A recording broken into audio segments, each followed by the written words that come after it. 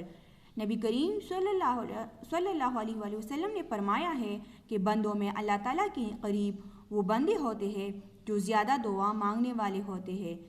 ایک اور جگہ فرمایا گیا ہے کہ بہترین ذکر لا الہ الا اللہ ہے اور بہترین دعا استغفار ہے۔ بچے اگر آپ لوگوں کی بک میں ادھر الحمدللہ لکھا ہو تو اس کو کٹ کر کے اس کے اوپر استغفار لکھیں۔ آپ صلی اللہ علیہ وسلم کا ارشاد ہے کہ بندوں میں اللہ تعالیٰ کے نزدیک وہ بندے ہوتے ہیں جو اللہ تعالیٰ کو سب سے زیادہ یاد کرتے ہو، اللہ تعالیٰ سے سب سے زیادہ دعا مانگتے ہو، جو زیادہ سے زیادہ اللہ تعالیٰ کو پکارنے والے ہو، غمی خوشی دکھ در ہر موقع پر اللہ تعالیٰ کو یاد کرنے والے ہو، تو وہ بندے اللہ تعالیٰ کے زیادہ نزدیک ہوتے ہیں، مطلب اللہ تعالیٰ کو زیادہ محبوب ہوتے ہیں وہ لوگ۔ اسی طرح بہترین ذکر لا الہ الا اللہ ہے اور بہترین دعا مطلب سب سے اچھی دعا استغفار ہے، کیونکہ اس میں بھی ہم اللہ تعالیٰ کی بڑائی اور اپنی بے بسی لاچاری کا اظہار کرتے ہیں۔ آگے ہے، دعا کے بارے میں یہ بھی فرمایا گیا ہے کہ ان سے انسانی تقدیر ہی بدل جاتی ہے۔ نبی کریم صلی اللہ علیہ وآلہ وسلم نے پختہ عزم کے ساتھ دعا مانگنے کی تلقین فرمائی ہے۔ دعا مانگنے سے انسانی تقدیر بھی بدل جاتی ہے، مطلب قسمت بھی بدل جاتی ہے۔ بچے، ایسی ہزاروں مثالیں ہیں کہ ایک انسان پہلے کچھ بھی نہیں ہوتا، لیکن جب وہ محنت شروع کر لیتا ہے اور اس کے ساتھ ساتھ اللہ تعالیٰ سے دعا بھی مانگتا ہے تو اللہ تعالیٰ اس کی قسمت کو بدل دیتا ہے اور اس کو کہاں سے کہاں تک پہنچا دیتا ہے۔ لیکن اس کے ساتھ یہ بھی ضروری ہے کہ بندہ دعا مانگتے ہوئے یہ یقین رکھے کہ اللہ تعالیٰ ضرور میری دعا قبول کرے گا۔ انسان محنت اور اس یقین کے ساتھ دعا کرتا ہے کہ اللہ تعالیٰ ضرور میری دعا کو قبول کرے گا، تو پھر اللہ تعالیٰ اس کی دعا کو قبول کر بھی لیتا ہے۔ آگے ہے، ایک اور مقام پر آپ صلی اللہ علیہ وسلم کا ارشاد ہے، من فتح لہو منکم باب الدعاء فتحت لہو ابواب الرحمت۔ ترجمہ، تم میں سے جس کے لیے دعا کا دروازہ کھولا گیا اس کے لیے رحمت کے دروازے کھول دیے گئے ہے۔ بچے، یہ بھی ایک بڑی سعادت کی بات ہے کہ اللہ تعالیٰ کسی کو دعا کرنے کی توفیق دے، اور جس کو یہ توفیق حاصل ہو جاتی ہے تو اللہ تعالیٰ اس کے لیے رحمت کے دروازے مطلب مہربانی کے دروازے کھول دیتا ہے، پھر اللہ تعالیٰ اس شخص پر مہربان ہو جاتا ہے۔ ہمیں چاہیے کہ ہم دعا کی اصل حقیقت سے آگاہی حاصل کریں، آگاہی مطلب واقفیت حاصل کریں، اپنی تمام تر زندگی احکام الہی کے مطابق ڈالیں، محنت و مشقت کو اپنا شیوا بنائیں، تکالیف اور مصائب میں صبر، برداشت اور ثابت قدمی کا مظاہرہ کریں، اپنے مقصد کے حصول کے لیے مسلسل کوشش کریں اور پھر اپنے رب سے کامیابی و کامرانی کی دعا مانگیں۔ اسی طرح ہم اپنی قوم و ملت کی تقدیر کو بدل سکتے ہیں اور ترقی کی راہ پر گامزن ہو سکتے ہیں۔ مطلب اس طریقے پر راستے پر چل سکتے ہیں۔ بچے، جب ہم صحیح ہوں گے اللہ تعالیٰ ہم سے خوش ہوگا۔ اس طرح ہر ایک بندہ پہلے اپنے آپ کو ٹھیک کرے تو پوری ملک کی تقدیر بدل جائے گی، ہم ترقی کی طرف رواں ہوں گے۔ جیسے کہ علامہ اقبال نے کیا اچھا شعر پڑھا ہے، افراد کے ہاتھوں میں ہے اقوام کی تقدیر، ہر فرد ہے ملت کے مقدر کا ستارہ۔ بچے، اس کے ساتھ ہی ہمارا آج کا سبق ختم ہوتا ہے۔ آپ لوگ اس کی اچھی طریقے سے پڑھائی کریں اور پھر مشکل الفاظ کی مشق کریں۔